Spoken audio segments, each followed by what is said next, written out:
Alright, quick update on the Audi 4.2 V8. So I went to do a carbon cleaning. I went to rotate the motor over using the correct appropriate tool, unlike what they were doing. And I cannot rotate the motor the correct direction anymore. It just stopped. So I'm not sure what to do at this point.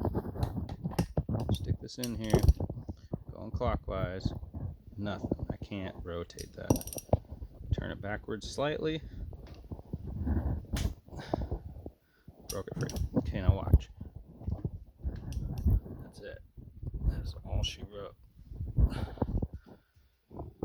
So, do I investigate further?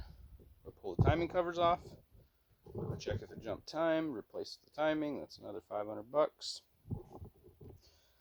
Or will they not return it because I've disassembled it? So, I don't know. I don't know what to do at this point. Do I call them? They're not open till Monday. And actually, they're not open until Wednesday next week. So, what do I do? If it's jump time, hopefully the valves aren't bent. Because then what? I'm rebuilding this motor, taking the heads off? I mean, I don't want to do that. So, we'll see.